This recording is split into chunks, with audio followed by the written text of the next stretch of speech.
بسم اللہ الرحمن الرحیم۔ السلام علیکم، آپ دیکھ رہے ہیں کنٹری نیوز اور میں ہوں عرفان امتیاز۔ سب سے پہلے نیوز ہیڈ لائنز۔ وزیراعظم شہباز شریف اور گوٹریس کا سندھ و بلوچستان کا دورہ، سیلابی صورتحال کا جائزہ۔ خواجہ آصف کے خلاف ہرجانے کا کیس، التوا مانگنے پر عمران خان کو 5,000 روپے جرمانہ کر دیا گیا۔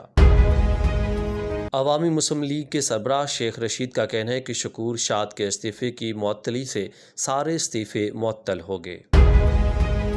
سیلاب متاثرہ علاقوں میں پاک افواج کی امدادی کارروائیاں جاری۔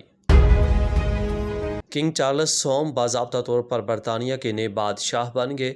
لندن میں ہونے والی تقریب میں کنگ چارلس نے حلف نامے پر دستخط کر دیے۔ منچھر جھیل کا سیلابی پانی دریائے سندھ کی جانب بڑھنے لگا، انڈس ہائی وے سینکڑوں دیہات زیر آب۔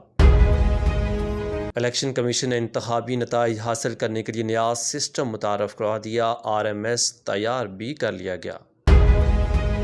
انجانی ملکہ برطانیہ الزبیتھ کی میت بالمورل کلا میں موجود لوگوں کا پھول رکھ کر اظہار عقیدت۔ آرمی چیف سے امریکی وزیر دفاع کا رابطہ، دفاعی اور سیکیورٹی تعاون پر گفتگو۔ لاہور کے علاقہ چوہنگ میں سگے ماموں نے بھانجوں پر فائرنگ کر دی، گولیاں لگنے سے عرفان جاں بحق جبکہ اس کا بھائی کامران شدید زخمی ہو کر اسپتال پہنچ گیا۔ اب تک کی ہیڈ لائن سے فی الوقت اتنا ہی۔ مزید خبروں اور اپڈیٹس کے لیے دیکھتے رہیے کنٹری نیوز۔